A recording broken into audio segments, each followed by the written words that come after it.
Boa noite, meus queridos, tudo bem com vocês? Estou começando esse vídeo aqui no mais amplo improviso que eu já comecei algum vídeo nesse canal. Mas enfim, como eu não publico vídeo há uns 10 dias, resolvi gravá-lo, mesmo que estou em ritmo de mudança. Logo vocês saberão de muitas mais coisas.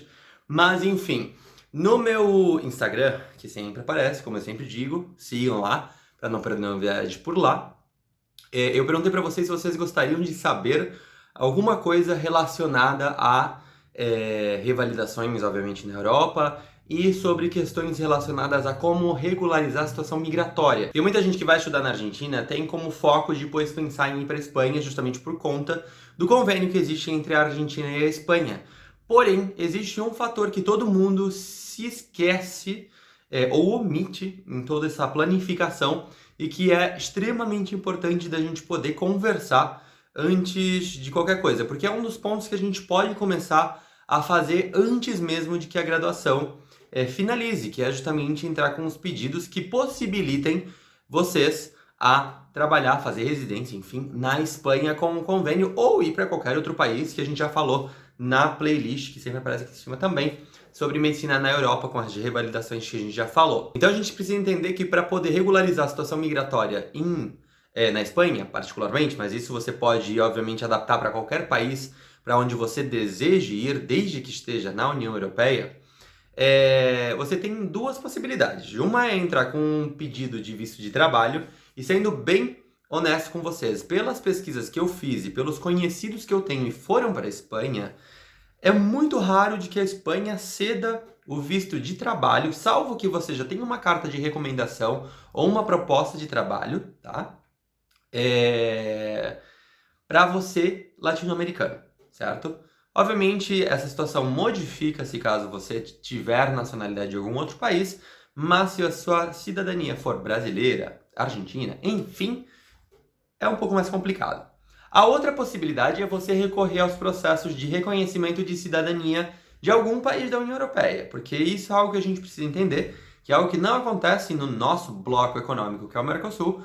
Na União Europeia, uma pessoa de um país da União Europeia, por exemplo, a Itália, tem os mesmos direitos na Espanha que um cidadão espanhol, justamente por causa da União Europeia, salvo alguns pequenos detalhes, como, por exemplo, poder trabalhar nas Forças Armadas, enfim, essas questões mais particulares. Mas, num sentido geral, de trabalho, assistência sanitária, educação, você tem os mesmos direitos do que um nacional. Então, se você, por exemplo, como é o meu caso, eu tenho cidadania italiana, se eu quiser trabalhar na Espanha, eu não tenho problema nenhum, porque justamente eu já tenho a cidadania reconhecida. Porém, esse processo demora alguns anos.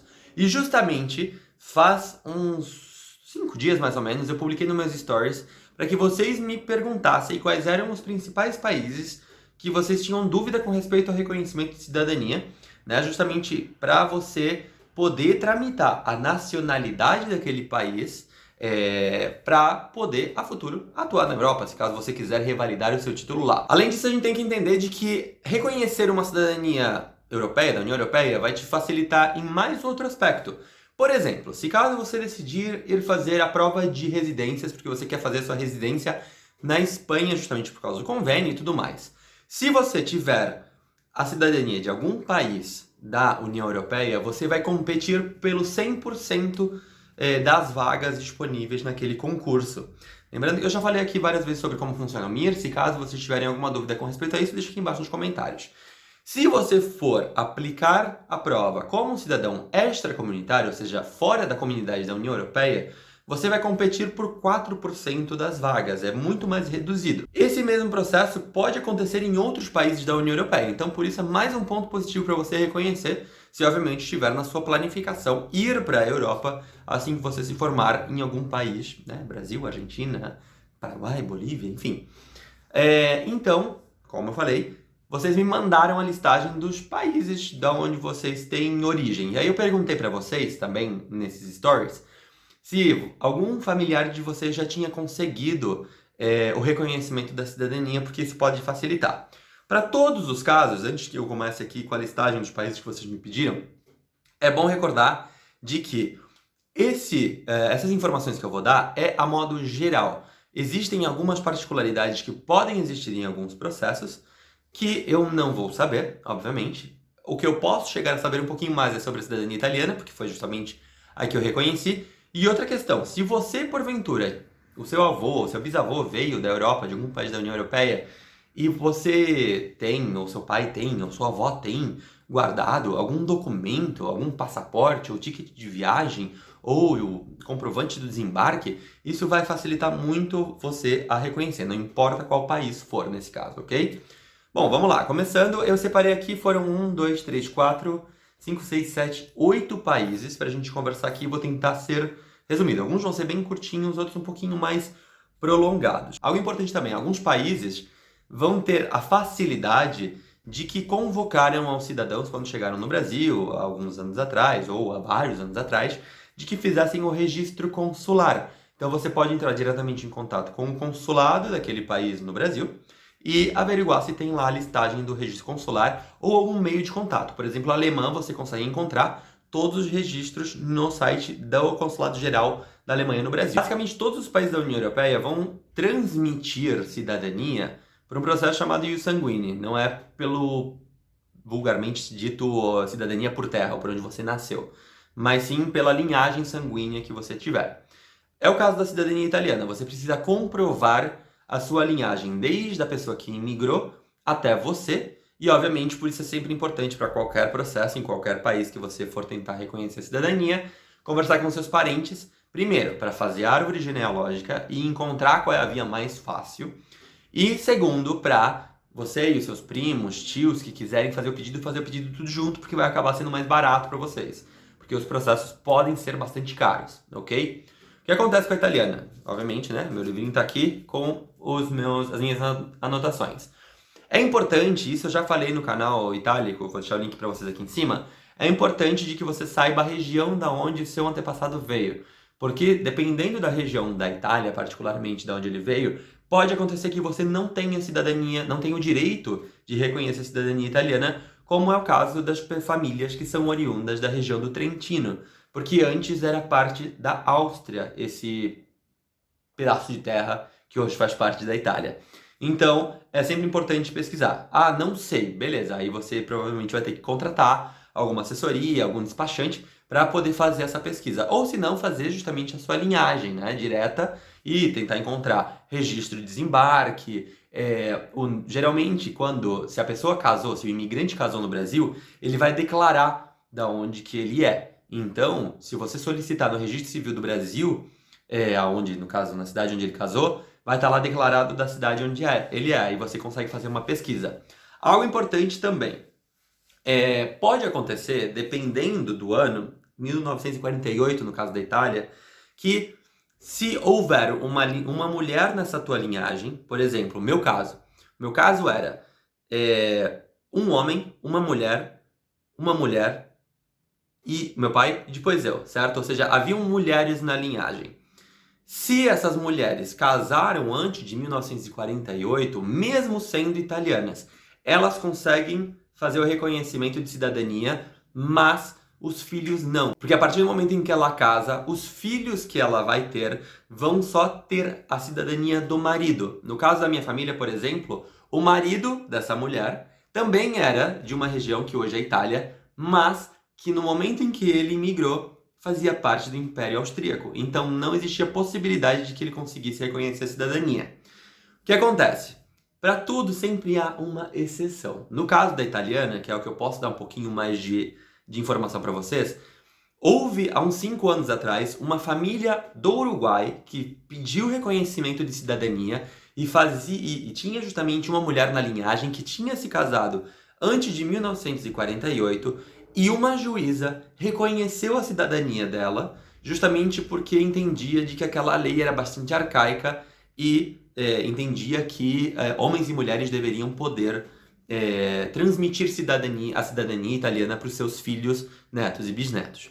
E justamente por causa disso se sentou um precedente, e por isso quem tem a mesma situação pode entrar utilizando essa jurisprudência, acho que é o nome, né? Que se utiliza para esse tipo de situação, tá? Isso é muito importante de levar em consideração e conversar com a assessoria que você for contratar, ou se você for diretamente para a Itália, conversar diretamente com um advogado que vai tratar essa questão no sistema judiciário, porque se a linhagem for toda masculina, você consegue fazer reconhecimento de cidadania por via administrativa, o qual em 90 dias, em 180 dias como muito, se eu não me engano, o reconhecimento ele é feito. Se caso for necessário fazer a apelação para via judicial, como foi o caso da minha família, o nosso caso levou 23 meses. Isso é algo que eu já falei em um vídeo anterior aqui do canal. E, obviamente, existe uma outra possibilidade que é você entrar por via consular. E aí é mais demorado, vai demorar 10 anos. E acredito que isso para a maior parte dos países. Terminamos com isso, Itália. Vamos para o seguinte país, que é a Polônia. Que muita gente acabou me mandando mensagem. Eu recebi umas 50 mensagens justamente falando sobre isso. E das quais umas 15, pelo menos, eram pedindo informação sobre cidadania polonesa. A cidadania polonesa é um pouco mais complicada do que a italiana. Você também tem que reconhecer a sua linhagem. Também tem a questão de ter mulheres na linhagem, né? De mulheres poderem transmitir a cidadania polonesa. Porém, não é 1948, é 1951. Mas aí tem que ver se existe alguma exceção à regra nesse caso, como é o caso da italiana, que eu falei agora há pouco, da jurisprudência que se abriu por causa do caso uruguaio, tá? Porém, a polonesa tem mais um outro problema, que é a Polônia foi dominada pelo Império Prussiano, pela Prússia, durante cerca de 113 anos, se eu não me equivoco. Então, as pessoas que migraram para o Brasil antes de 1918 não têm direito a solicitar cidadania. Existe uma possibilidade, como eu sempre digo, sempre existe uma exceção à regra. Existe a possibilidade de que, se caso você tiver um vínculo muito forte com a Polônia, de que a sua família mantenha os costumes poloneses, você consegue fazer a solicitação de reconhecimento por via de pedido ao presidente da República. Eu duvido que seja realmente o presidente da Polônia que vá lá e vá assinar o negócio, né? Mas você entra com um processo diferenciado para fazer o reconhecimento. Então, por exemplo, eu sou da cidade de Brusque, em Santa Catarina, que foi a primeira cidade no Brasil a receber imigrantes poloneses, há 151 anos atrás. As pessoas que chegaram naquele grupo de imigrantes que veio da Polônia não têm a possibilidade, ou seja, os descendentes, não têm a possibilidade de reconhecer. Salvo que, nos primeiros 10 anos que estavam morando no Brasil, entraram em contato quando a Polônia voltou a ser um país, a Segunda República, como eles chamam, entrou em contato com o consulado da Polônia e pediu o registro consular, se declarando polonês. A questão é, você já tinha um processo histórico de 113 anos de que a Polônia não existia, que era dominada por uma outra nação. Aí, mais alguns anos morando no Brasil, é pouco provável que aquela pessoa se reconheça como polonesa. Esses são basicamente os pontos principais que diferem um pouquinho do caso italiano, mas no resto é basicamente igual. Você vai ter que solicitar certidão de nascimento, casamento e óbito de todos os seus antepassados, obviamente fazendo a linhagem até você, todos os documentos que você conseguir juntar. Se conseguir um passaporte justamente da pessoa e ela veio para o Brasil depois de 1918, é muito mais simples e você entra com um pedido pelo consulado, é um pouco mais rápido que a italiana. Indo para a cidadania portuguesa. O grande problema da cidadania portuguesa é que eles têm um limite de gerações para você conseguir fazer o pedido da cidadania. Não é como, por exemplo, a italiana, ou a polonesa, ou em alguns casos a alemã, em que você só precisa comprovar a linhagem. Na portuguesa, você tem até 3 gerações, com algumas exceções de que são 2, ou seja, 2 ou 3 gerações desde o imigrante. Então, você tem que ter conhecido, ou seu pai tem que ter conhecido o imigrante português que veio para o Brasil, certo? Porque o que acontece? Quem é que tem direito a pedir a cidadania portuguesa? Filhos de portugueses podem solicitar, netos de portugueses, saltando uma geração, né? Se, por exemplo, seu avô é português e o seu pai não quer solicitar, você pode solicitar ainda assim, né? Por conta do seu avô. Bisnetos e trinetos podem solicitar desde que a linhagem toda estiver viva, certo? Então, é muito complicado, porque se faz o pedido por geração. É o filho que faz o pedido, aí depois o neto faz o pedido porque o pai, né, ou seja, a geração anterior fez o pedido. Enfim, é por escadinha, vamos dizer assim, tá? No caso da espanhola, já pulando para outro país, é muito similar à portuguesa. Porém, ainda existe um pequeno empecilho, né, no caso da espanhola, que é o fato de que, quando eu pesquisei quem tem direito, se falava de filhos e netos poderão solicitar o reconhecimento de cidadania e nacionalidade espanhola desde que tenham menos de 21 anos, certo? Então é um pouco mais complicado do que a portuguesa por causa desse limite de idade. Obviamente tem que pesquisar se existe alguma via judicial para fazer o pedido, né?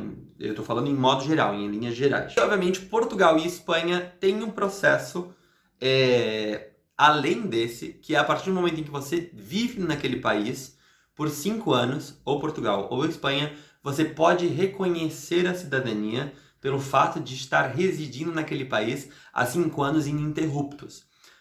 Problema disso é, você só vai morar por 5 anos ininterruptos na Espanha ou em Portugal se caso você for para aqueles países já com uma recomendação, ter conseguido um visto de trabalho ou um visto de estudo e justamente com isso conseguir ficar 5 anos lá legalmente para depois fazer o pedido de reconhecimento. Outro país que me pediram para falar era sobre a França. A França é o mais complicado de todos eles para você conseguir, porque no site do Consulado Geral da França no Brasil diz que só podem reconhecer cidadania os descendentes diretos de uma geração ou em uma geração, ou seja, os filhos dos imigrantes.